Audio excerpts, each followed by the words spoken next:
yang jago matematika dianggap pinter, tapi anak yang jago ngegambar, ngelukis, nari, atau bikin video dianggap biasa aja? Pertanyaan inilah yang membuat seorang tokoh pendidikan dunia berani menentang sistem pendidikan dunia, yaitu adalah Ken Robinson.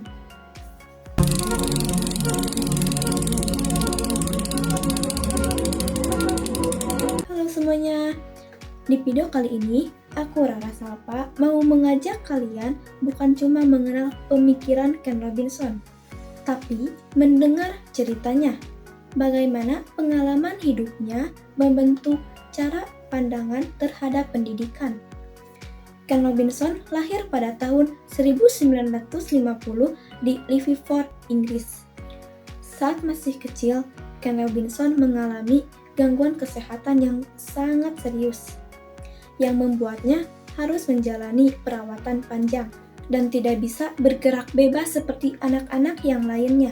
Di usia ketika anak-anak aktif bermain, Ken Robinson justru banyak menghabiskan waktu dengan membaca, menonton, dan mengamati. Dari situlah ia mulai tertarik dengan cerita, seni, dan cara orang lain berpikir. Namun di sekolah, minatnya pada seni dan kreativitas tidak selalu dianggap penting.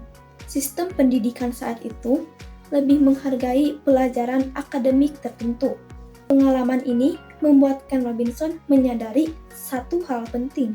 Sebenarnya banyak anak yang berbakat, tetapi tidak pernah diberi ruang untuk menunjukkan bakatnya. Kemudian, Ken Robinson menempuh pendidikan tinggi di bidang seni, pendidikan, dan budaya.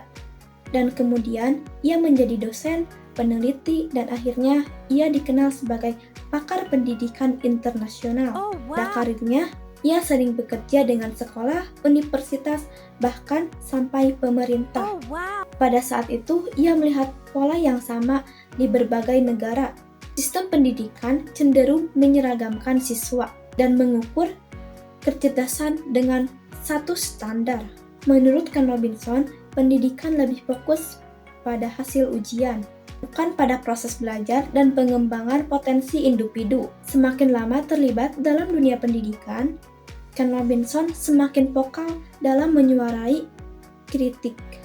Ia melihat banyak siswa yang kehilangan percaya diri karena merasa tidak pintar, padahal mereka hanya tidak cocok dengan sistem yang ada. Ia sering mengatakan bahwa sekolah tidak salah karena ingin mencerdaskan, tetapi salah karena hanya mengakui satu jenis kecerdasan.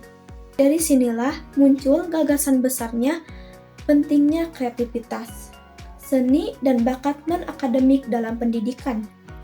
Puncak pengaruh Ken Robinson ketika ia menyampaikan pidato The Talk yang berjudul The School Kill Creativity. Dalam pidato itu, ia menceritakan kisah-kisah nyata tentang anak-anak yang berbakat yang dianggap gagal oleh sekolah. Pidato ini viral dan membuka mata dunia bahwa pendidikan perlu diubah. Ia tidak menyalahkan guru, tapi mengkritik sistem yang membatasi manusia. Ken Robinson mengajarkan kita bahwa setiap anak itu unik. Setiap anak punya bakat, potensi, dan cara belajarnya yang berbeda.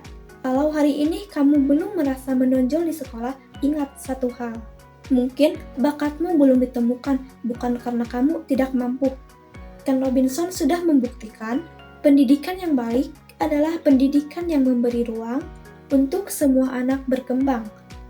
Ia adalah seseorang yang pernah merasakan bagaimana sistem pendidikan bisa gagal memahami potensi anak. Oke, segitu saja dari aku Rara Salpa. Dari cerita Ken Robinson, aku sendiri bisa menyimpulkan bahwa di dunia ini tidak anak yang bodoh. Mungkin dia hanya belum menemukan bakatnya atau minatnya. Sampai jumpa lagi di video berikutnya. Dah. Ketika seorang anak gagal belajar, tanya bukan apa yang salah dengannya, tetapi apa yang belum diberikan oleh sistem di sekitar Ken Robinson.